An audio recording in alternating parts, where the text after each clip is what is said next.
लंगड़े आदमी की कहानी। कृपा कर हमारे चैनल जंगल सफारी को सब्सक्राइब जरूर करें। धन्यवाद। मेरा पिता बगदाद के सम्मानित व्यक्तियों में से था और हम लोग आनंद पूर्वक वहां रह रहे थे। मैं अपने पिता का अकेला बेटा था। जिस समय मेरे पिता की मृत्यु हुई उस समय तक मैं न केवल विद्याध्ययन पूरा कर चुका था बल्कि व्यापार के कार्य में भी प्रवीण हो गया था। मेरे पिता ने अपने जीवन काल ही में अपनी संपत्ति मेरे नाम कर दी थी। मैं धन के व्यय में होशियारी से काम लेता था। नगर निवासी मुझे बहुत चाहते थे। यद्यपि मेरी यौवन की अवस्था थी तथापि मैं स्त्रियों के व्यवहार और उनकी प्रीति से अनभिज्ञ था। मुझे स्त्रियों से मिलने में लज्जा भी लगती थी। एक दिन मैं कहीं जा रहा था कि सामने से कई स्त्रियां आती दिखाई दी। मैं उनसे बचकर एक छोटी गली में घुस गया और एक मकान के सामने पड़े तख्त पर बैठ गया कि जब स्त्रियां निकल जाए तो मैं अपनी राह पकड़ूं। मेरी आंखों के आगे एक खिड़की थी और उसमें से बहुत से फूल दिखाई दे रहे थे। वह खिड़की पहले थोड़ी ही खुली थी। अचानक वह पूरी खुल गई और उसमें से एक शोरशी दिखाई दी। मैं उसका सौंदर्य देखकर ठगा सा रह गया। वह मेरी ओर देखकर मुस्कुराए और कुछ देर पौधों में पानी देने के बाद खिड़की बंद करके चली गई। कहाँ तो मैं स्त्रियों से भागता था और कहाँ उस सुंदरी के चले जाने से इतना दुखी हुआ कि अचेत हो गया। जब होश आया तो देखा कि नगर का बड़ा काजी बड़े समारोह के साथ उस मकान में प्रविष्ट हुआ। मैंने समझ लिया कि वह सुंदरी इसी की पुत्री है। मैं अपने घर वापस आ गया किंतु उस रमणी का ध्यान मुझे बिल्कुल नहीं भूलता था। 2-4 दिन में विरह व्याधि से मैं ऐसा पीड़ित हुआ कि बिस्तर से लग गया। मेरे मित्रों और संबंधियों को मेरी दशा से बड़ी चिंता हुई और सब आकर मेरा हाल पूछने लगे।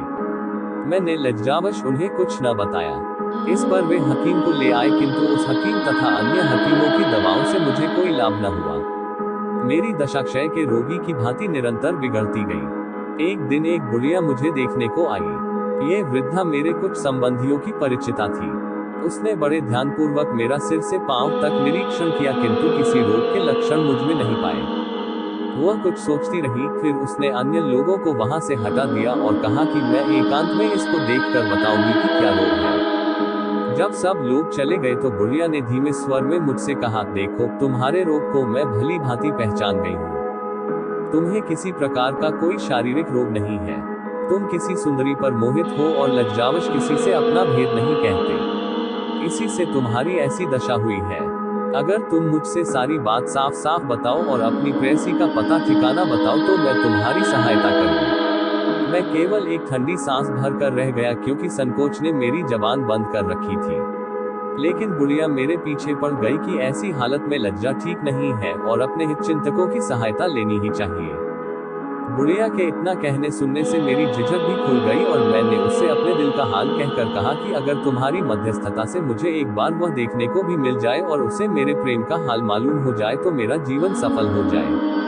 बुढ़िया बोली, बेटे जिस रूपसी की बात तुम कर रहे हो वह शहर के बड़े काजी की पुत्री है।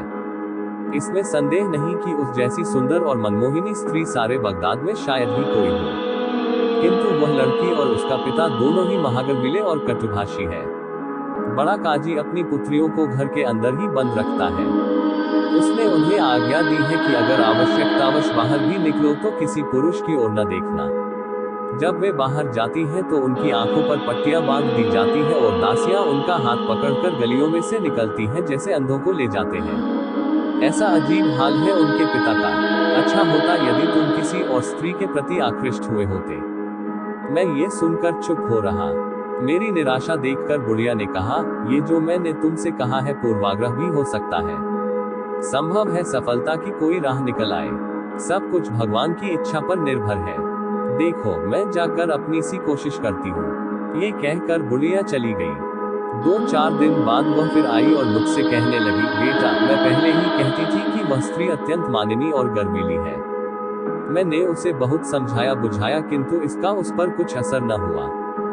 जब मैंने तुम्हारी बीमारी की बात की तो वह चुपचाप रही किंतु जब मैंने तुमसे भेंट करने के लिए उससे कहा तो वह बिगड़ पड़ी और मुझसे कहा कि तुम बड़ी बदतमीज हो। अगर ऐसी बेशर्मी की बातें तुमसे सुनूंगी तो तुम्हें धक्के मारकर निकाल दूंगी। ये कहकर भी बुढ़िया ने मुझे धीरज दिया और कहा कि परेशान होने की जरूरत नहीं, मैं अपना प्रयत्न जारी रखूंगी। ये कहकर वह चली गई। उसके इतना दिलासा देने पर भी मेरी निराशा कम न हुई और मेरी शारीरिक दशा पहले से खराब होने लगी। बीच बीच में बुढ़िया आती और उससे बातें करके मुझे किंचित धैर्य होता। एक दिन जब वह आई तो मेरे पास कई रिश्तेदार स्त्रियां बैठी थीं। बुढ़िया ने मेरे कान में कहा कि मैं तुम्हारे लिए खुशखबरी लाई हूँ। ये सुनकर मुझ में नई शक्ति का संचार हुआ और मैं वृद्धा को लेकर बगल वाले कमरे में चला गया ताकि उसका लाया हुआ समाचार सुनूं। बुढ़िया ने कहा, कल सोमवार था। मैं उस सुंदरी के पास गई। वह प्रसन्न मुद्रा में थी और मैंने सोचा कि काम बन सकता है। मैंने अपनी दशा बड़ी दुखपूर्ण बनाई और कुछ देर में आंसू बहाने लगी। उसने पूछा कि अम्मा क्या बात है, तुम रो क्यों रही हो? मैंने कहा, क्या कहूँ, मैं उस आदमी की दशा सोचकर रो रही हूँ। वह बेचारा अब तक रो रहा है और तुम्हारे प्रेम के कारण मृत्यु के समीप जा पहुँचा है, और तुम इतनी कठोर हृदया हो कि उसकी जान लेने पर तुली हो। वह कहने लगी, तुम क्या बक रही हो, मैं उसे जानती भी नहीं तो उसकी जान क्यों लूंगी? तुम बेकार के आरोप मुझ पर न लगाया करो। मैंने कहा, सुंदरी, तुम शायद भूल गई हो कि मैंने तुम्हें पहले ही बताया था कि यह वही आदमी है जो तुम्हारे सामने वाले मकान के चबूतरे पर बैठा था। तुमने खिड़की खोली थी और वृक्षों पर पानी दिया था। वह उसी समय तुम पर मोहित हो गया और तब से तुम्हारे बिछुओं में रात दिन घुल रहा है। अब उसमें सांस के आने जाने के अलावा कुछ नहीं रहा। उस दिन मैंने उसकी बात की थी तो तुम बुरी तरह बिगड़ गई थी। ये बात जब उसे मालूम हुई तो उसकी दशा और बिगड़ने लगी। अब अगर तुम्हारी कुछ कृपा हो तो शायद वह बच जाए, वरना तो उसे गया ही समझो। ये कहने के बाद मैंने अपने स्वर और आंखों में और दुख भरकर ठंडी सांसें लेना और आंसू बहाना आरंभ किया। फिर उस मनमोहिनी ने कहा, अम्मा, तुम ठीक कहती हो कि मेरे प्रेम ने उसकी ये दशा कर दी है। फिर कुछ देर बाद वह बोली कि अगर मुझे देखने और मुझसे बात करने भर से उसकी दशा सुधर जाए तो कोई हर्ज नहीं। मैंने ठंडी सांस भरकर कहा, तुम्हारी इतनी ही कृपा बहुत होगी। उसने कहा कि तुम उससे कहो कि अगर वह मुझे देखना और मुझसे बात करना चाहता है तो मैं इसके लिए तैयार हूँ, किंतु इतने से अधिक कोई आशा मुझसे न रखे। और आगे की बात तभी हो सकती है जब मेरे पिता की रजामंदी से उसके साथ मेरा विवाह हो जाए। मैंने उसे अनेक आशीर्वाद दिए और कहा कि मैं अब ये प्राणदायक समाचार जाकर उसे सुनाती हूँ। उस सुंदरी ने कहा, मेरे पिताजी शुक्रवार को जुमे की नमाज जामा मस्जिद में जाकर पढ़ते हैं। उस समय वह आदमी यहाँ अकेला आए तो मैं उसे अंदर बुला लूंगी और पिता के आने के एक घड़ी पहले उसे विदा कर दूंगी। उस समय वह जी भर कर मुझे देख सकता है और मुझसे बातें कर सकता है। जब बुढ़िया ने ये सब बातें मुझसे कही तो मैं खुशी से पागल हो गया। मुझ में जैसे नई जीवनी शक्ति आ गई। मैंने उस बुढ़िया को बार बार धन्यवाद दिया और 1000 अशर्फियां उसे इनाम में दे डाली। अगले शुक्रवार मैं जल्दी उठ गया। मैंने सोचा मैं हजामत बनवा कर अच्छे कपड़े पहनकर और इत्र लगाकर बड़े काजी के महल में जाऊं और अपनी प्रेयसी से भेंट करूं। अतएव मैंने एक सेवक को आज्ञा दी कि किसी अच्छे नाई को बुला लाए जिससे मैं हजामत बनवाऊं। वह इसी दुष्ट नाई को ले आया जो इस समय मेरे पीछे बैठा है। इसने आते ही मुझे देखकर कहा, आप अभी हाल ही में बहुत बीमार जान पड़ते हैं। मैंने कहा कि हाँ, मैंने बहुत दिनों तक बीमारी से बड़ा कष्ट उठाया है और अभी हाल ही में अच्छा हुआ हूँ। उसने कहा, भगवान आपको दीर्घायु करे और सदा निरोग रखे। मैंने कहा, सब उसकी इच्छा पर निर्भर है, वह जैसे चाहे वैसे रखे। इसके बाद ये बोला कि मुझे क्या आज्ञा है, मैं आपकी हजामत बनाऊं या फंस खोलूं? मुझे गुस्सा आ गया और मैंने कहा, तुम्हारा दिमाग खराब हो गया है क्या? अभी मैं कह चुका हूँ कि मैं लंबी बीमारी से उठा हूँ। फंस खुलवाकर और खून निकलवाकर क्या मुझे जान देनी है? तुम जल्दी से मेरी हजामत बनाओ और अपनी राह पकड़ो। मुझे दोपहर को एक जरूरी काम से जाना है। ये नाई इस पर भी काफी देर तक बकवास करता रहा। न तो इसने अपनी औजारों की पेटी खोली न कोई उस्तरा निकालकर तेज किया। हाँ, कुछ देर बाद उसने अपनी पेटी से एक यंत्र सा निकाला और आंगन में जाकर उसे सूर्य की ओर लगा दिया। फिर उंगलियों पर गिनकर कहने लगा कि आपको प्रसन्न होना चाहिए। आज बृहस्पति और मंगल का बड़ा अच्छा योग है और हजामत के लिए इससे अच्छा कोई अन्य योग नहीं हो सकता। किंतु इसके अतिरिक्त एक दुर्भाग्य का योग भी है। ग्रहों की गति से मालूम हो रहा है कि आप पर बड़ा कष्ट पड़ेगा आज, किंतु आपके प्राणों को कोई खतरा नहीं है। हाँ, कष्ट ऐसा होगा कि आप उसे जीवन भर न भूल सकेंगे। आप कृपा कर मुझे साथ रखें तो शायद मुसीबत पड़ने पर मैं आपके काम आऊं। ये कहकर लंगड़े आदमी ने कहा कि दोस्तों, आप लोग खुद ही सोचे कि मेरी क्या दशा होगी। एक और मेरी जीवनदायिनी प्रेसी ने मुझे अकेले ऐसी जगह बुलाया जहाँ चिड़िया भी उड़कर न जा सके। दूसरी ओर ये दुष्ट बेकार की बकबक में समय नष्ट कर रहा है। मुझे क्रोध तो बहुत आया, किंतु मैंने उस पर काबू पाकर कहा कि देखो, मैंने तुम्हें यहाँ सलाह लेने और मुहूर्त देखने को नहीं बुलाया, हजामत बनवाने को बुलाया है। तुम्हें हजामत बनानी है तो बनाओ, वरना चले जाओ, मैं दूसरा न्याय बुला लूंगा। इसने दांत निपोरते हुए कहा, आप इतना क्रुद्ध क्यों हो रहे हैं? मेरे जैसा गुणी न्याय आपको सारे संसार में नहीं मिलेगा। मैं अनेक विद्याओं में पारंगत हूँ, जिनमें से कुछ का उल्लेख कर रहा हूँ। मैं हकीमी जानता हूँ, ज्योतिष, व्याकरण, काव्यशास्त्र, वेदांत, न्याय व्यवस्था आदि सब जानता हूँ। मैं गणित भी जानता हूँ और खगोल शास्त्र भी, और सारे बादशाहों के इतिहासों से भी परिचित हूँ। मेरे स्वर्गवासी पिता ने, जिनकी याद से मेरा दिल अब भी भर जाता है, सारी विद्याएं मुझे सिखाई थी, जिससे मैं आप सज्जनों की सेवा भी करूं और सुरक्षा भी। उसकी यह बकवास सुनकर मुझे क्रोध की बजाय हंसी आ गई। मैंने कहा, तुम कब तक बकबक किए जाओगे और किस समय मेरी हजामत बनाओगे? इसने कहा, ये भी अच्छी रही। और लोग तो कहते हैं कि मैं बहुत कम बोलता हूँ, और आप कहते हैं कि मैं बकबक करता हूँ। अब सुनिए, मेरे 6 भाई हैं। बड़े का नाम है बकबक, दूसरे का बकबारह, तीसरे का बूबक, चौथे का अलकूच, पांचवे का अलंच और छठे का शाहकुबक। इसमें संदेह नहीं कि यह सब बड़े बकवासी हैं। मैं इन सब से छोटा हूँ और बहुत कम बोलता हूँ। दर्जी ने कहा कि लंगड़े व्यक्ति ने ये कहकर कहा कि मित्रों, अब आप ही लोग न्याय करें कि इतना बकबक करने पर भी यह अपने को अल्पभाषी कहता है। अब मैंने दूसरे सेवक से, जो घर की व्यवस्था देखता था, कहा कि इस नाई को 3 अशर्फियां देकर विदा कर दो, मैं आज हजामत नहीं बनवाऊंगा। इस नाई ने कहा, मालिक, यह आप क्या कह रहे हैं? मैं कोई अपने आप तो आ नहीं गया, आपने बुलाया है तो आया हूँ। मैं तो अब आपकी हजामत बनाए बगैर जाऊंगा नहीं। आप मेरे गुणों को नहीं जानते, इसीलिए मेरी कद्र नहीं करते। मेरा दुर्भाग्य है, आपके पिता मेरी कद्र जानते थे। वे जब मुझे बुलाते तो इतना स्नेह करते जैसे गोद में बिठा लेंगे, अपने साथ ही मुझे भोजन कराते थे और मेरी जानकारी और बुद्धिमत्ता की बातें सुनकर बड़े प्रसन्न होते थे। एक दिन उन्होंने मेरे काम से खुश होकर मुझे 100 अशर्फी और एक भारी जोड़े का इनाम दिया। यानी एक बार ही फंस खोजने में मेरे पास इतना धन आ गया, जो मेरे सारे जीवन के लिए काफी है। मुझे उनकी कृपा बहुत याद आती है। ये कहकर भी यह नायक चुप नहीं हुआ और दूसरी कहानी शुरू कर दी। मैं बड़ा दुखी हो गया कि यह तो किसी प्रकार पीछा छोड़ता ही नहीं। मैंने सोचा कि डांट फटकार का तो इस पर कुछ असर होता ही नहीं, इसे मीठी बातों से बहलाना चाहिए। मैंने कहा, भाई, तुम बहुत अच्छी बातें करते हो, लेकिन इस समय चुप रहो, जल्दी से मेरी हजामत बना दो, क्योंकि मुझे एक जगह जाना है। ये हंसकर बोला, निस्संदेह आपको कोई बड़ा जरूरी काम होगा जिसके कारण आप इतनी जल्दी कर रहे हैं। आप ये काम मुझे जरूर बताएं, बल्कि मुझे अपने साथ ले चले, ताकि मैं हर मौके पर आपकी सहायता कर सकूं। मैं तो ये कहूंगा कि हर महत्वपूर्ण काम आप मेरी सलाह से ही करें, जैसा कि आपके पिता और पितामह किया करते थे। आप मुझे अपना नौकर बल्कि गुलाम समझिए। आप बेझिझक मुझसे अपने मन की बात कहिए। मैंने चीख कर कहा, तू बकबक करके मेरा मगज चाटे जा रहा है, भाग यहाँ से। ये कहकर मैं उठ खड़ा हुआ और जमीन पर पांव पटकने लगा। इस बेशर्म नाई ने फिर भी अपनी हरकतें नहीं छोड़ी। मुझे अति क्रुद्ध देखकर बोला कि आप नाराज न हो, मैं अभी आपकी हजामत बनाए देता हूँ। ये कहकर इसने अपनी पेटी खोली और मेरी हजामत शुरू की। बहुत देर तक तो यह मेरे सिर पर पानी ही रगड़ता रहा, फिर थोड़ी जगह उस तरह चला कर ठहर गया और कहने लगा कि आप न मेरे बुढ़ापे का ख्याल करते हैं, न मेरे गुणों की कद्र करते हैं। ये सब बातें अच्छी नहीं है। मैंने कहा, चुपचाप अपना काम करो, अधिक बोलने की आवश्यकता नहीं है। इसने कहा, ऐसा महत्वपूर्ण काम क्या आ पड़ा है जिसके लिए आपको इतनी जल्दी और घबराहट है? मैंने फिर बिगड़ कर कहा, तू यहाँ हजामत बनाने आया है या दुनिया भर के झगड़ों में पड़ने? तुझे इससे क्या लेना देना कि मुझे क्या काम है?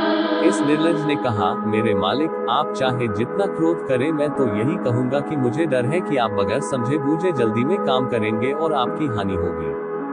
बुद्धिमानों का कहना है कि हर काम सोच समझकर करना चाहिए। आप कृपा करके मुझे अपना काम जरूर बताएं। अभी तो दोपहर होने में 3 घड़ी बाकी है, ऐसी जल्दी भी क्या है? मैंने कहा, जो लोग वादे के पक्के होते हैं वे नियत समय से पहले ही निश्चित स्थान पर पहुंच जाते हैं। तुम फौरन हजामत बनाओ। इसने धीरे धीरे मेरा सिर मुड़ना शुरू किया और आधा सिर मुड़ कर खड़ा हो गया और सूर्य की ओर देखकर कहने लगा कि अभी हजामत पूरा करने की साइट नहीं आई। मैंने कहा, मुझे ज्योतिष पर विश्वास नहीं, तू जल्द हाथ चला। इसने कहा, अच्छा आप कहते हैं तो बनाए देता हूँ, लेकिन डर है कि आप कहीं बीमार न पड़ जाएं। ये कहकर इसने काम तो शुरू किया, लेकिन ये हाल की एक बार मुड़ता था तो 10 बातें कहता था। मैंने इसे धोखा देने के लिए कहा कि मेरे मित्रों ने मेरे स्वास्थ्य लाभ की खुशी में भोज दिया है, मुझे उसमें जाना है। ये सुनकर ये उछल पड़ा और बोला, आपने अच्छी याद दिलाई।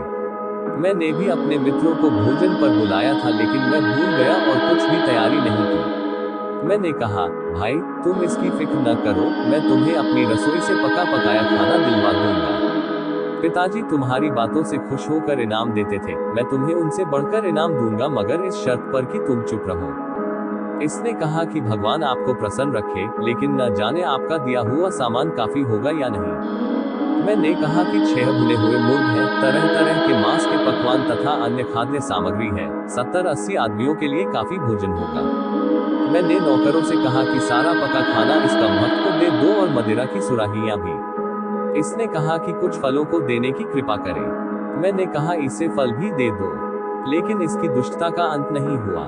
इसने हजामत आधी ही छोड़कर हर चीज को परखना शुरू किया और काफी देर लगा दी।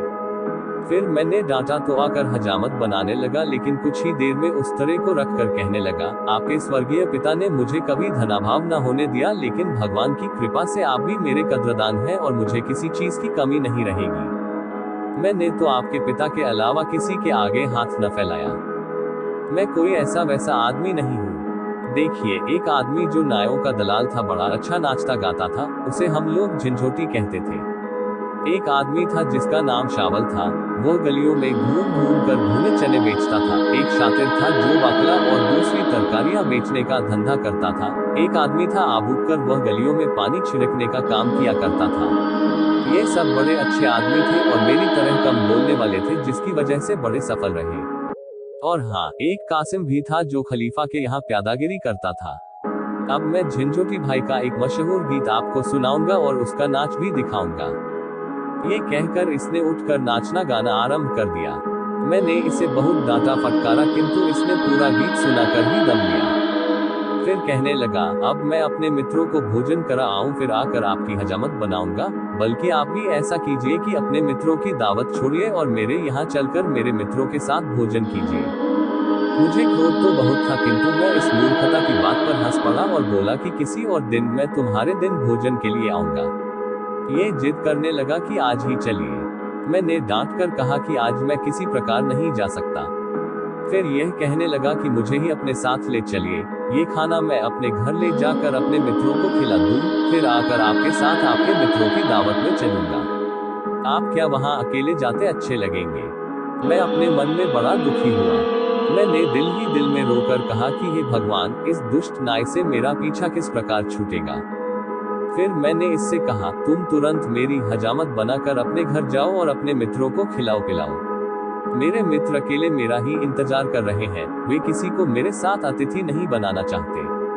मैं तुम्हें ले गया तो शायद मुझे भी उस दावत में न बैठने दिया जाए। इसने कहा, आप भी खूब मजाक करते हैं। जब आपके मित्र हैं तो आपके साथ एक और आदमी के आने पर उन्हें क्या आपत्ति होगी। फिर मैं तो बड़ा सुभाषी हूँ, मेरे जाने से आपके सभी मित्रों को बड़ी प्रसन्नता होगी। लंगड़े आदमी ने कहा कि मित्रों, इसकी यह बात सुनकर मैं बिल्कुल निराश हो गया कि आज का सारा मामला तो इसने चौपट कर दिया।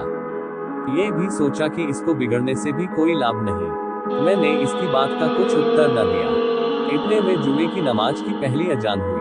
मैं चुप हो रहा तो इसने भी अपना काम शुरू किया और थोड़ी ही देर में हजामत पूरी कर दी। फिर मैंने इससे प्रसन्नता पूर्वक कहा कि तुम मेरे नौकरों से खाने पीने का सामान उठवा कर अपने घर जाओ और अपने मित्रों को खिलाओ पिलाओ। फिर आ जाना तो मैं तुम्हें दावत में ले चलूंगा। ये किसी तरह मेरे घर से चला तो मैं जल्दी से नहाकर और नए कपड़े पहनकर दूसरी अजान की प्रतीक्षा करता रहा, ताकि मेरी प्रेमिका का पिता नमाज को चला जाए तो मैं वहां पहुंचूं। दूसरी अजान होते ही मैं घर से चला, किंतु ये दुष्ट वही गली में छुपा था और मेरे पीछे चुपचाप चलने लगा। जब मैं काजी के घर के सामने पहुंचा तो देखा कि यह भागा भी पीछे चला आ रहा है। मैं बड़ा चिंतित हुआ, किंतु उस अवसर पर कुछ कहना सुनना भी उचित नहीं था। वहां जाकर देखा कि बड़े काजी के घर का मुख्य द्वार आधा खुला है। मुझे आता देखकर वह बुढ़िया जो वहां प्रतीक्षारत थी दौड़ी आई और मुझे मेरी प्रेमिका के पास ले गई। हम लोग प्रेम और मैत्री से बातचीत कर ही रहे थे कि बाहर कई मनुष्यों के बोलने की आवाज आई। मैं और मेरी प्रेमिका दोनों खिड़की के बाहर देखने लगे। सबसे पहले देखा कि काजी नमाज पढ़कर वापस आ रहा है। फिर इस नाई को भी देखा कि सामने वाले मकान के उसी तख्त पर बैठा है जहां मैं बैठा था। मुझे दोनों ही को देखकर डर लगा। मेरी प्रेयसी ने मुझे घबराया देखा तो तसल्ली दी और पहले से तय की हुई एक जगह दिखाई कि आवश्यकता पड़ने पर यहाँ छुप जाना। क्या बताऊं, उस दिन इस दुष्ट नाई के कारण मुझ पर ऐसी विपत्ति पड़ी जिसका वर्णन नहीं कर सकता। जिस समय काजी अपने घर पहुंचा उसी समय एक अधीनस्थ कर्मचारी ने किसी नौकर को किसी बात पर मारा। वह नौकर बड़ी जोर से चिल्लाया। उसकी चीख पुकार सुनकर तख्त पर बैठा हुआ ये कमबख्त समझा कि मुझ पर मार पड़ रही है और यह अपने कपड़े फाड़कर और सिर में धूल डालकर चीख पुकार करने लगा और आसपास के लोगों को बुलाने लगा। उन्होंने आकर पूछा कि क्या बात है, तो इसने रोते हुए सिर्फ इतना कहा कि इस मकान के लोग मेरे स्वामी को मार रहे हैं। इसके बाद ये दौड़ा हुआ मेरे घर पहुंचा और मेरे सगे संबंधियों और नौकरों चाकरों से भी यही कहा। वे बेचारे भी ये सुनकर दौड़ आए। काजी के मकान के सामने भीड़ लग गई और लोग चीखने चिल्लाने और दरवाजा भड़भड़ाने लगे। काजी ने अपने एक सेवक से कहा कि बाहर जाकर देख कि यह लोग क्या चाहते हैं। सेवक ने बाहर आकर देखा और घबरा कर अंदर जाकर कहा कि हजारों लोग जमा है और क्रोध में दरवाजा तोड़े दे रहे हैं। काजी खुद बाहर आया और लोगों से पूछने लगा कि क्यों शोर कर रहे हो। दरवाजे पर जमा भीड़ ने काजी की प्रतिष्ठा का भी कुछ लिहाज न किया और कहा, पापी कुकर्मी, तूने एक बेकसूर प्रतिष्ठित व्यक्ति को क्यों घर में बंद करके मारा। वह हैरान होकर बोला, न कोई बाहरी आदमी मेरे घर में है, न मैंने किसी को मारा पीटा है। अब यह मूर्ख नाई आगे बढ़ा और काजी को भद्दी भद्दी गालियां देकर बोला, तेरी बेटी मेरे स्वामी पर जान देती है। उसने उसे दोपहर में मिलने के लिए बुलाया। तूने उसे अंदर पाकर बहुत मारा है। अब तू अपना भला चाहे तो तुरंत उसे छोड़ दे। काजी ने अपने गुस्से को पीकर कहा, यहाँ कोई तुम्हारा स्वामी नहीं है, तुम लोग चाहो तो अंदर जाकर देख लो। ये सुनकर यह नाई और मेरे रिश्तेदार अंदर घुस गए और एक एक कमरे में जाकर देखने लगे। मैं अपनी बदनामी और काजी के क्रोध के भय से वहां रखे एक खाली संदूक में घुस गया और मेरी प्रेमिका ने उसे बंद करके कुंडी लगा दी। ये नाई ढूंढता हुआ आया और संदूक की कुंडी खोलकर ढक्कन जरा सा उठाकर देख लिया कि मैं उसमें हूँ। फिर इसने संदूक अपने सर पर रख लिया और बाहर भागा। काजी के नौकर चाकर इतने घबराए हुए थे कि किसी ने रोक टोक नहीं की। जब ये संदूक लेकर भाग रहा था तो रास्ते में ढक्कन खुल गया और मैं संदूक से बाहर जा गिरा।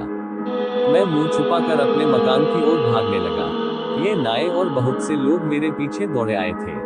इसी परेशानी में एक नाले को छलांगते समय मेरा पैर फिसला और मैं उसमें इतनी बुरी तरह गिरा कि मेरा पांव टूट गया। किंतु उस समय मुझे पांव की चिंता न थी। मैं गिरता पड़ता भागने लगा। जब भीड़ मेरे पास पहुंचती तो मैं जेब से मुट्ठी भर सिक्के उसकी ओर फेंकता। वह लोग सिक्के उठाते तब तक मैं और आगे भागता। काफी दूर निकल जाने पर भीड़ ने मेरा पीछा छोड़ दिया, किंतु ये दुष्ट नाई बराबर बकवास करता हुआ मेरे पीछे लगा रहा। ये बराबर चिल्ला कर कह रहा था, देखिए मैंने आपका कितना उपकार किया है और आपके लिए कितना कष्ट झेला है और किस भांति आपको काजी के हाथ से बचाया है। मैंने पहले ही कहा था कि अगर मुझे साथ न ले चलेंगे तो बड़ी मुसीबत में फंसेंगे। ये जो कुछ हुआ आपकी बुद्धि की कमी के कारण हुआ और आप फिर बड़ी भूल कर रहे हैं कि मुझसे भाग रहे हैं। आप मुझसे भागेंगे तो फिर मुसीबत में पड़ेंगे। यह पापी इसी प्रकार बकवास करता हुआ आ रहा था। सारे सुनने वाले समझ गए कि मैं किस काम के लिए गया था और सभी मुझे देखकर हंसने लगे थे। सभी लोग मेरी खिल्ली उड़ा रहे थे। मेरा जी करने लगा कि इसी जगह इसे पकड़कर इसका गला दबाऊं, लेकिन ये सोचकर रह गया कि ऐसा करने में मेरी ही और फजीहत होगी। लोग बराबर मेरा मजाक उड़ा रहे थे और ये बराबर बकता हुआ मेरे पीछे लगा था। मैं लाचार होकर एक बड़े घर में घुस गया। उसका स्वामी मेरा परिचित था। उसके पास जाकर मैंने कहा, मित्रवर, मुझे इस राक्षस नाई से बचाओ वरना आज यह मेरी जान ही ले लेगा। मित्र इस अचानक आई मुसीबत से परेशान तो हुआ, लेकिन उसने दरवाजे पर आकर इस नाई को डांट फटकार कर और धक्के दिलवा कर भगा दिया। फिर उसने पूछा कि आखिर बात क्या है।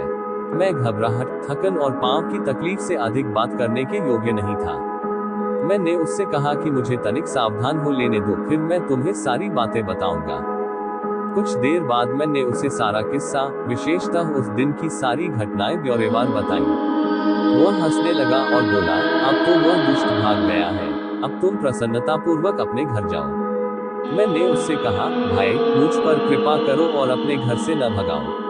अगर मैं अपने घर गया तो ये जानलेवा नाई फिर वहां पहुंच जाएगा और मुझे इतना दुख देगा कि मेरी जान ही जाती रहेगी। इसके अतिरिक्त यह बात भी है कि इस अभागे के कारण सारे शहर में मेरी ऐसी बदनामी हो गई है कि मैं यहाँ किसी को मुंह दिखाने के योग्य नहीं रहा हूँ। मित्र मेरी बात सुनकर चुप हो रहा। मैं कुछ दिनों तक उसके घर में रहा और वहां छुपे छुपे अपने गुमाश्तों को बुलाकर अपनी संपत्ति का प्रबंध कर दिया। जब पांव का घाव ठीक हो गया तो लंगड़ाता हुआ, क्योंकि हड्डी टूटने के कारण मैं सारी उम्र के लिए लंगड़ा तो हो ही गया था, बगदाद को छोड़कर इस नगर में आ बसा। मुझे आशा थी कि यहाँ इस नाई से छुटकारा मिलेगा, किंतु मेरे दुर्भाग्य से यह यहाँ भी मौजूद है। मित्रों, आप लोग स्वयं विचार कर देखें कि इस कमबख्त ने मुझ पर क्या क्या मुसीबत नहीं डाली। उस चंद्रमुखी से जो मुझसे विवाह करने को राजी थी, मैं हमेशा के लिए बिछुड़ गया। अपने नगर में किसी को मुंह न दिखा सकने के कारण वहां से भागने को विवश हुआ और जीवन भर के लिए लंगड़ा हो गया, वह अलग। ये कहने के बाद वह लंगड़ा सभा से चला गया। सभी लोग उसकी दुर्भाग्यपूर्ण कथा सुनकर बड़े प्रभावित हुए। सब ने उस नाई से पूछा कि इसने जो बातें कही, क्या वे बातें सच हैं? अगर उसका वृतांत सच है तो निस्संदेह तू महामूर्ख और खतरनाक आदमी है और तुझे इसकी अच्छी तरह सजा मिलनी चाहिए। नाई बोला, जो कुछ उस आदमी ने कहा वह बिल्कुल सच है, लेकिन आप ही बताइए कि मेरा क्या कसूर है। मैं तो उसकी चीख पुकार सुनकर उसकी